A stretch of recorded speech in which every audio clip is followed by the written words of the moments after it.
next to I can't. It's too silly. What's the most bizarrely impressive understudy performance you've ever seen? Welcome to Story Time with the Phantoms of the Opera. The story today is about Antonio Tamburini, a bass baritone who lived between 1800 and 1876, and it comes from History of the Opera by Henry Sutherland Edwards, published in 1862.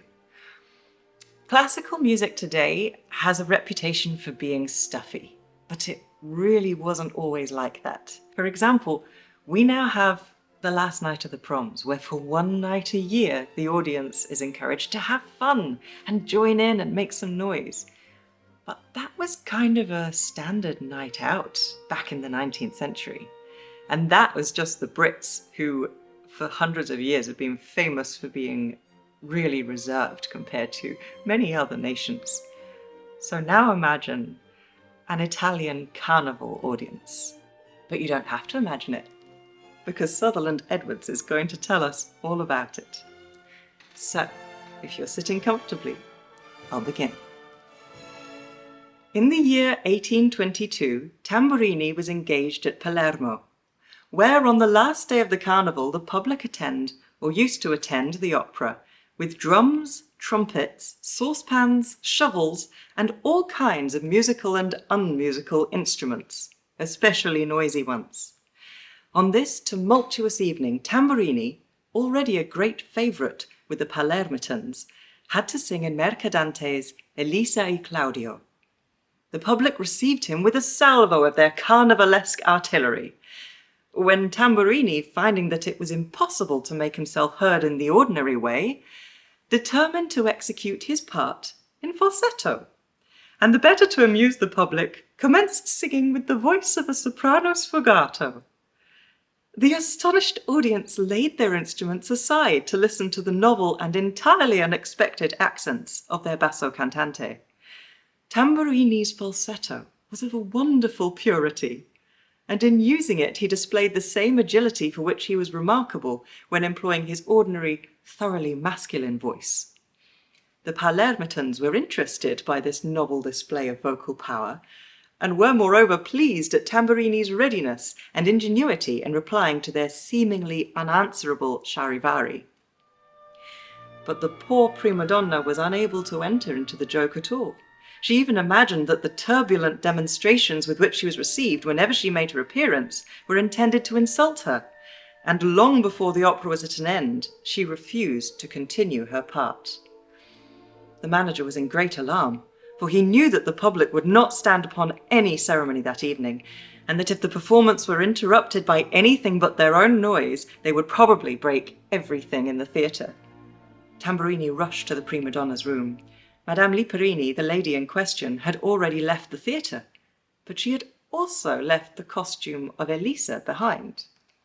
The ingenious baritone threw off his coat, contrived, by stretching and splitting, to get on Elisa's satin dress, clapped her bonnet over his own wig, and thus equipped appeared on the stage, ready to take the part of the unhappy and now fugitive Liparini. The audience applauded with one accord the entry of the strangest Elisa ever seen. Her dress came only halfway down her legs, the sleeves did not extend anywhere near her wrists. The soprano, who at a moment's notice had replaced Madame Liparini, had the largest hands and feet a prima donna was ever known to possess. The band had played the ritornello of Elisa's cavatina a dozen times, and the most turbulent among the assembly had actually got up from their seats and were ready to scale the orchestra and jump on the stage when Tamburini rushed on in the costume above described.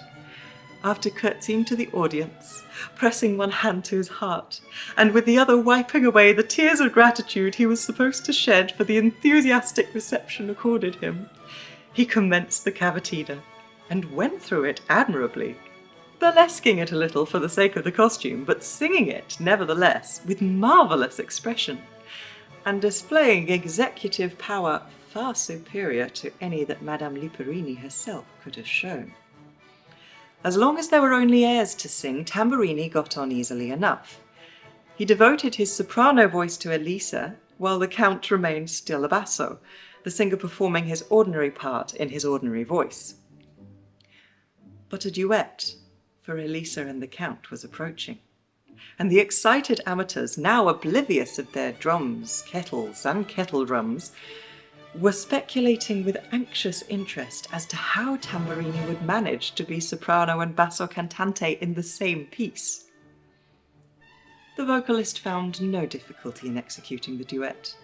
He performed both parts, the bass replying to the soprano and the soprano to the bass, with the most perfect precision. The double representative even made a point of passing from right to left and from left to right, according as he was the father-in-law or the daughter. This was the crowning success. The opera was now listened to with pleasure and delight to the very end, and it was not until the fall of the curtain that the audience recommenced their charivari by way of testifying their admiration for Tamburini, who was called upwards of 12 times on the stage. This was not all. They were so grieved at the idea of losing him that they entreated him to appear again in the ballet. He did so, and gained fresh applause by his performance in a pas de quatre with the Taglionis and Mademoiselle Rinaldini. That's all for today, but join us again next time. The next... I can't. It's too silly. That's all for today, but come back next time for another story from the Phantoms of the Opera, won't you?